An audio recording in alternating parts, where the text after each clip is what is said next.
So yeah, I did end up liking this film more than I expected, albeit the ending. But what really resonated with me about this film was like the horrific way puberty and neglect intertwine that was very relatable.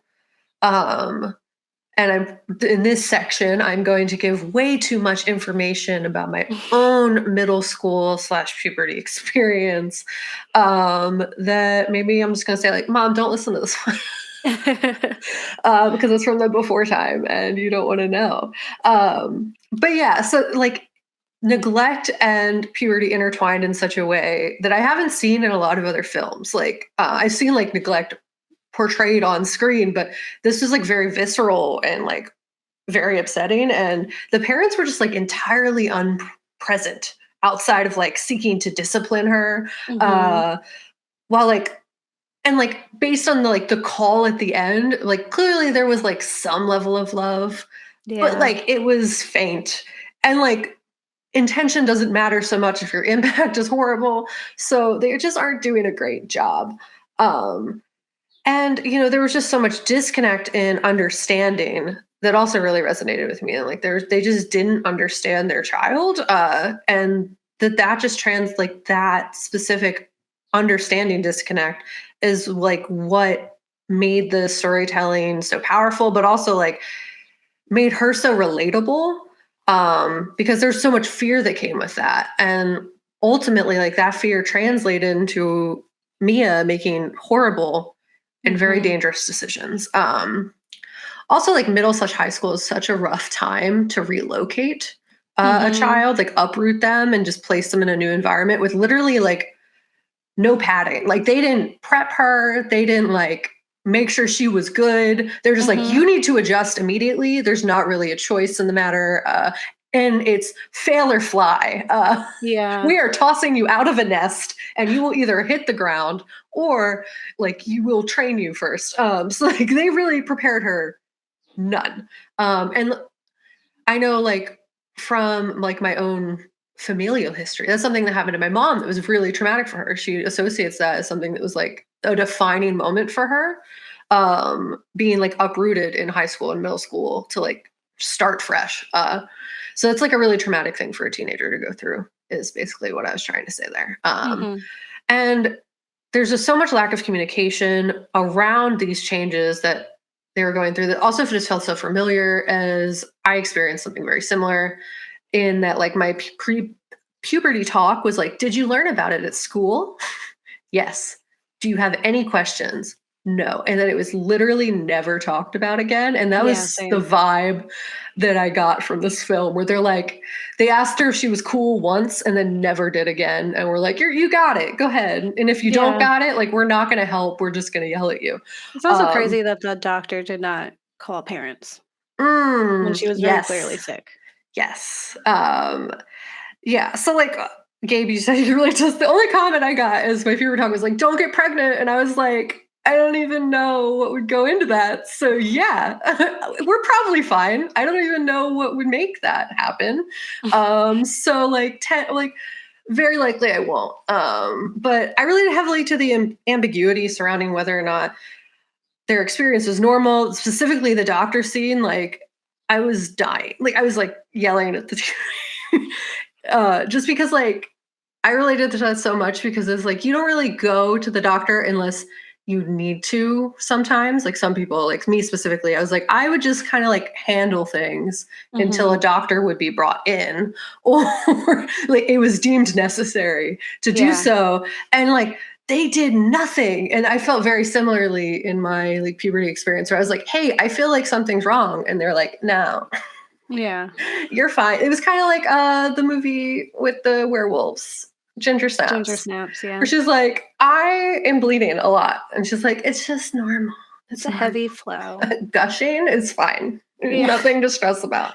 We're not going to tell your family. It's fine.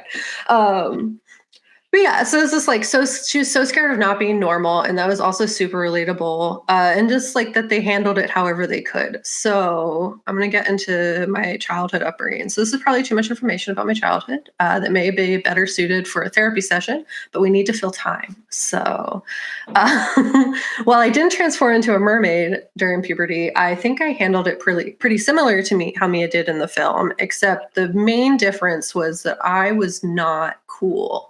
Mhm. I didn't have any cool bones in my body. And so, like, my rebellion phase was very lackluster in that I was just like really lame. Mhm.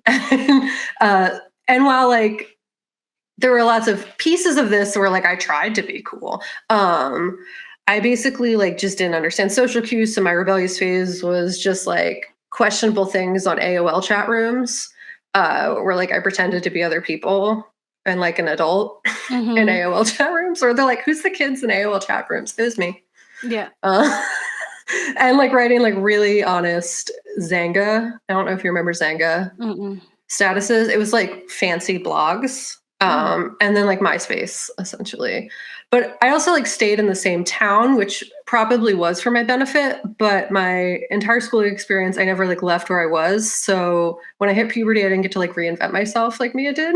Mhm. Every single person that I knew remembered viscerally that I had pretended to be Donnie from the Wild Thornberries for like a significant chunk of time. So I didn't get to be like, I'm hot now and everyone wants to kiss me. It was like, no, you pretended to be a wild boy from the jungle. So In elementary school, though. yeah, but like it was like too late in elementary school for it to like for people remembered. Gotcha. I was really weird. It was really weird. But I'd say like Mia, I didn't know how to explain myself when it came to my puberty experience, as well as just like my general life experience. I also thought I was adopted. Because me and my parents were just so different, as you said. Like parents just don't get it. Like it was like Mhm. that, but like also fun neglect times, because they were children and it's not their fault. Yeah. And good news, it's better now. So, but whenever I was going through a thing like Mia, I was just like, I'm gonna handle it. Don't worry, and it's totally fine. No one's gonna find out unless like something bad happens. So, I also thought I was an alien or a mermaid or a monstrous person. So that was a fun time. And I think that's largely because I was undiagnosed autistic for the majority of my youth. But at the same time, I was very convinced that I was from somewhere else, that like one day I would venture into the ocean. I didn't want to go to the ocean specifically, but I was like, someone's going to come get me and it's Mhm. going to be cool. And like everything here is not going to be real. And was that probably a coping mechanism? Yes. But also, I was just like, it'd be cool if I got to just go somewhere else and then all of this was different. But spoilers about my life, I didn't get to go in the ocean. I just stayed. So it was like I flooded my parents' apartment and then just had to like deal with the consequences of that. Um, but the good part is that the version of my life I have now is positive. So spoilers for my life, I did it. We're good. Everyone's Yeah. happy. But ultimately, all that to say is that I related to this film very heavily. But let's talk about monstrous things. I found, or Gabe found, a really cool article, which I'm going to talk about later. But I got the bulk of my information from. And it's essentially about the duality of the monstrous feminine mermaid in being the representation of denying societal standards and expectations, as well as the embrace of those expectations, which is pretty interesting because it just like existed as this duality, and that transition has happened very recently. So I'm going to be talking about the Mermaid-Miranda, which is the mermaid is a monstrous femme. Well, is very complex and has been represented very vastly different across all sorts of media. And the mermaid has been portrayed as the embodiment of sexual freedom and allure, monstrous violence, defiance of the patriarchy, as well as like gender norms. And on the opposite end, purity, naivety, as well as living up to patriarchal standards and expectations in the formation of the Miranda. So, as I said, Gabe found this article for me, which outlined how this transition took place.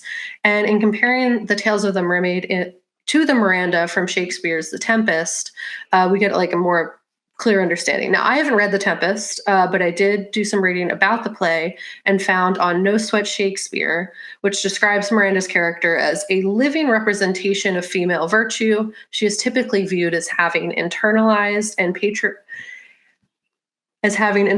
the patriarchal order of things and sees herself as subordinate to her father. She is kind and loving and compassionate in addition to being obedient to her father, and is seen as like the perfect and fearless, created of every creature's best. Like she is the embodiment of what the patriarchy wants women to be. Gotcha.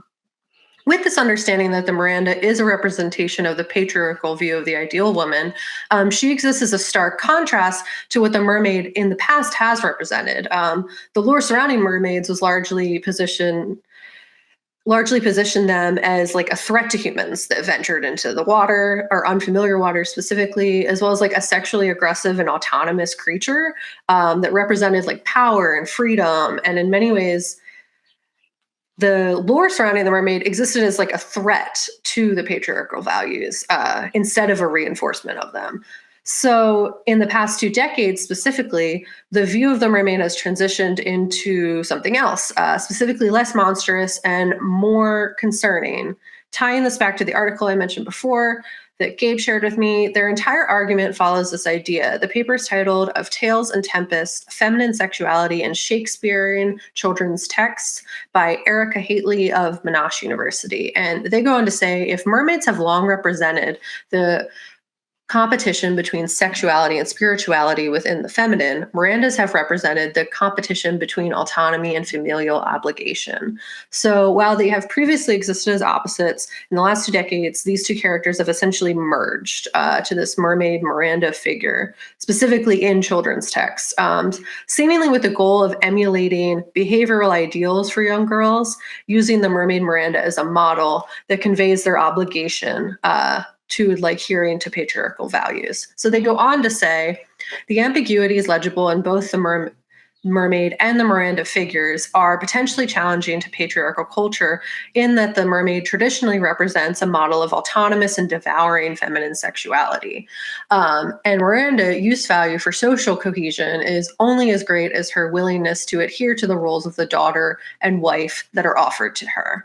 As the 19th century project of domesticating mermaids and Mirandas developed, they moved from signifying the task of a male protagonist's sexual desires / social development into being subjects themselves. However, in the move from the margins to the center, or rather from the ocean to land, that ambiguity has been systematically erased, producing points of identification for the contemporary juvenile female reader that are emphatically, there's just so many big words, chaste or asexual, except within the confines of heteronormative marriage.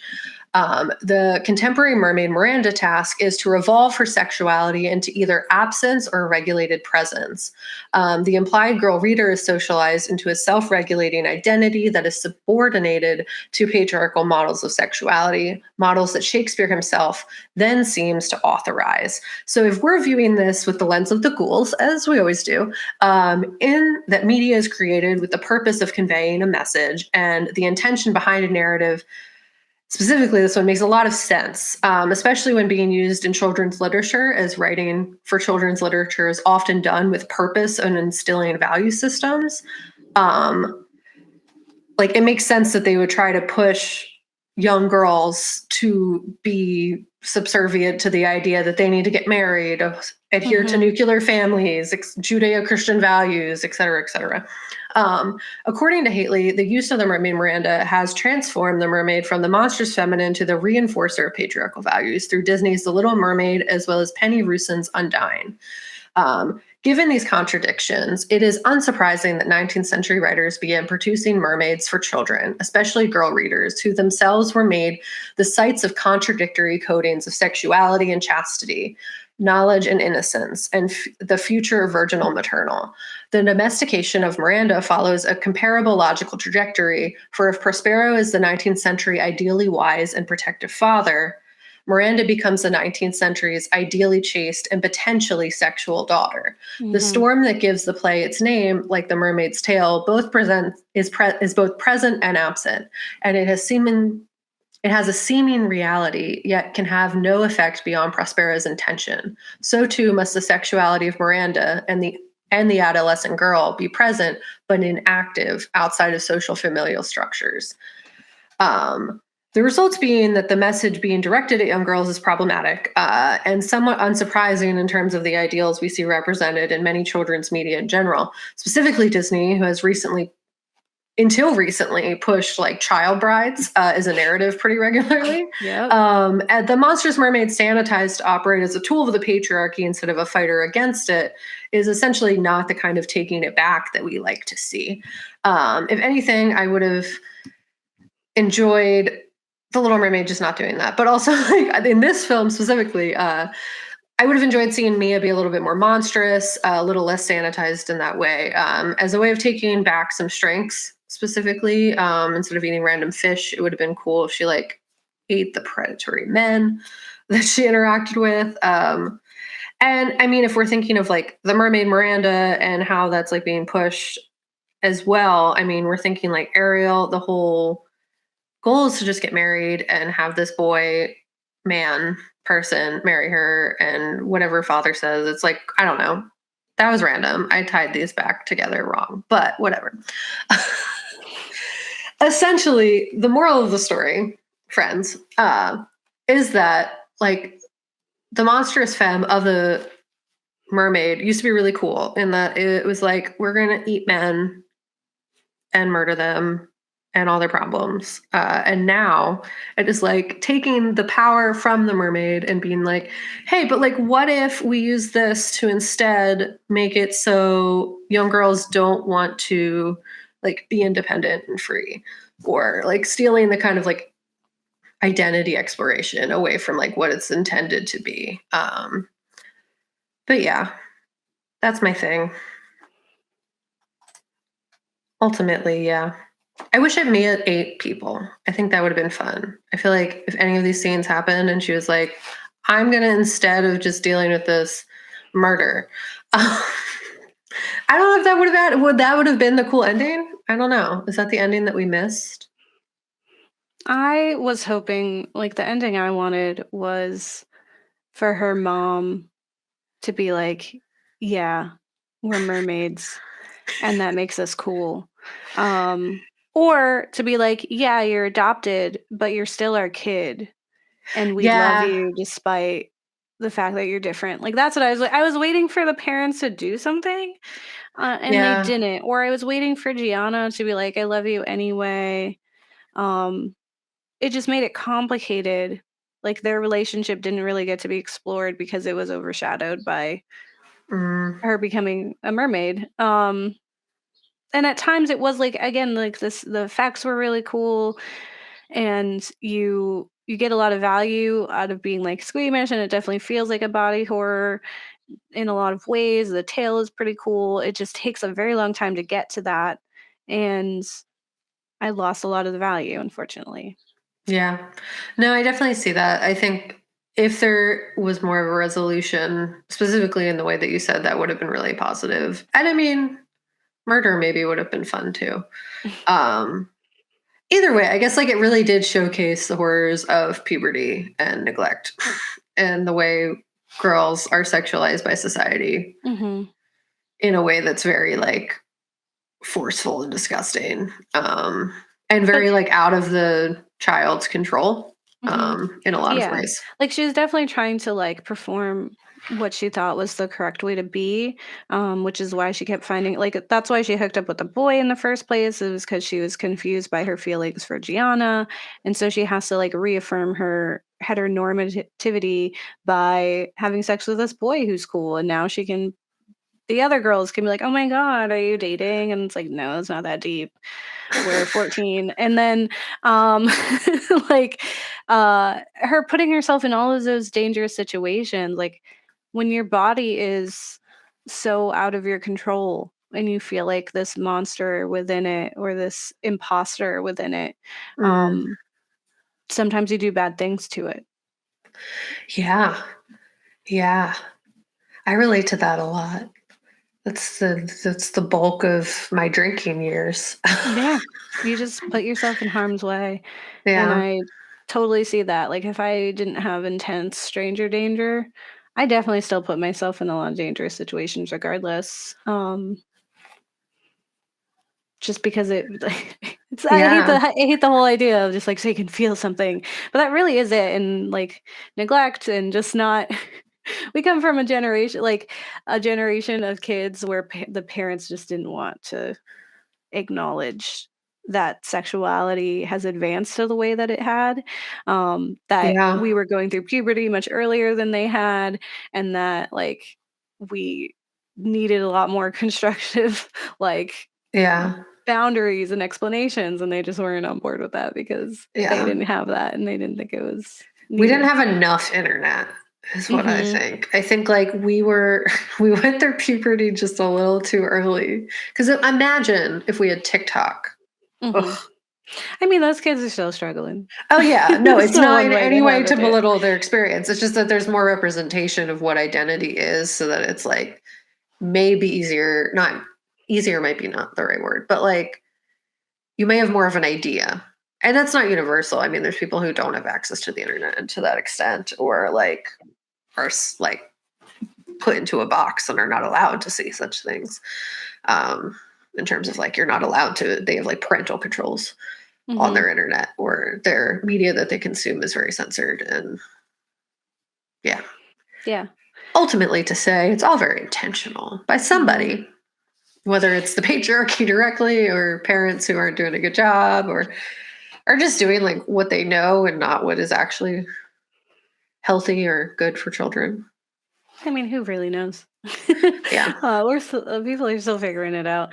Yeah. But I do think I did enjoy this film, and I would recommend it just as an experience. Yeah. And I do think there are some things that it is saying that you can find relatable, and I don't really think like, I think the intention was that there isn't a win at the end on purpose. That's Um, super fair.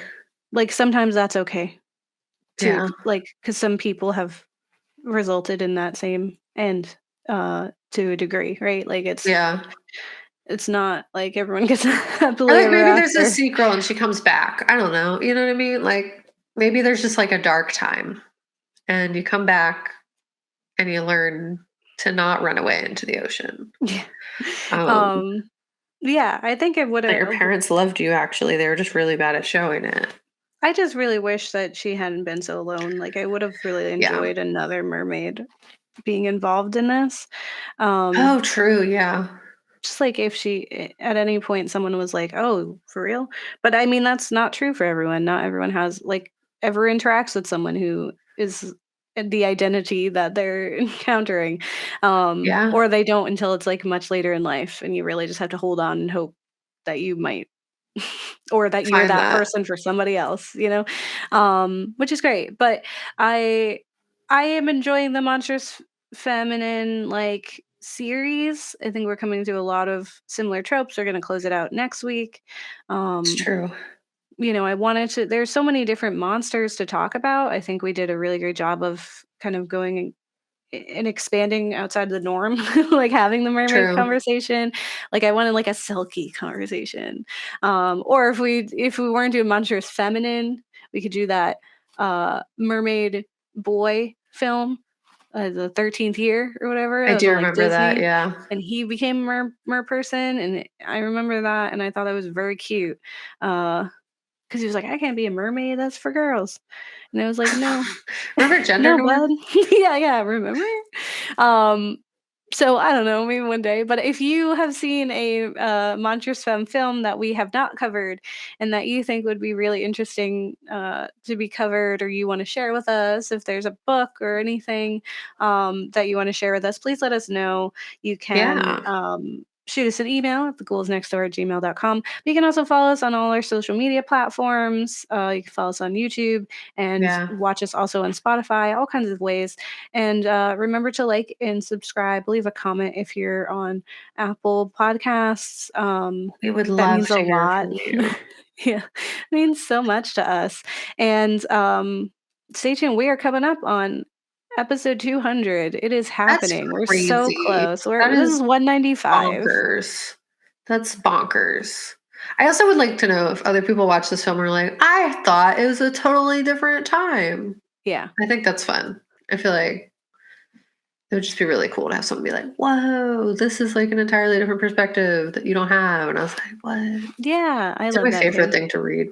Yeah, comment on it. So say, I agree, but also And then I I'm thought like, of oh my this. God, if I had this context, maybe I would have also picked up on that. Yeah, With we that get that a lens. lot too. Yeah.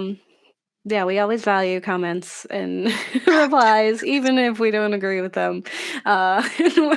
They're nothing comments where just like, Yeah.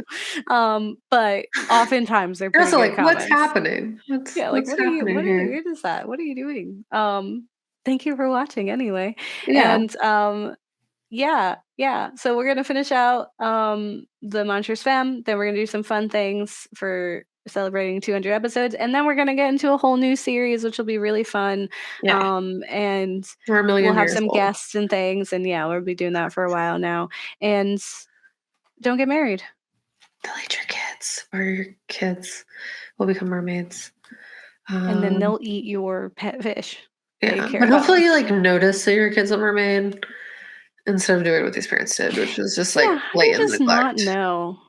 I It was just a still lot of neglect. I would like to think I would know if my daughter was becoming a mermaid. Yeah, I see. 90% of my reflection on my life is like someone should have known Yeah.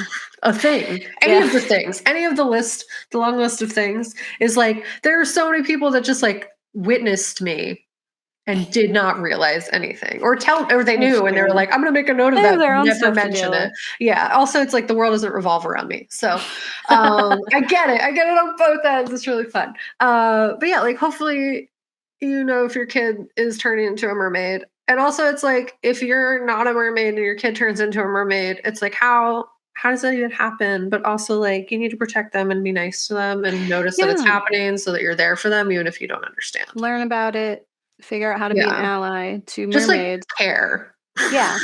And like if your kid is eating fish, eating your pet fish, like why wouldn't there be more conversation? Yeah. It's Yeah. so weird to me that there wasn't. Yeah. Like that's crazy. Why didn't It's you just have like more to lots of say? concerning behaviors. And it's like She there's needs some areas. therapy. And they did say Yeah. that. They did say that, to be fair. They were like, you need to go back to therapy. Yeah, but then like didn't do They anything. didn't commit. Yeah. Yeah. They were like, I don't know. And somebody it's like else's also it's problem. like I get both ends of the doctor thing too, because it's like there are things that parents maybe shouldn't be told if the space is not safe for that child Yeah. to And be. those parents definitely didn't give us Yeah, any indication that they would be a they safe would space for care. that kind of stuff. So I get both ends. Either way, don't get married to your kids, and if you have kids, like recognize them as who they are and be accountable to your babies and love them. Okay. Yeah, Those words of wisdom from the ghouls. yeah, Love your babies. yeah, Don't let them get eat. yeah. Even if you don't understand, try. Yeah. Just All like right. bare minimum effort. Okay. All right. Bye. I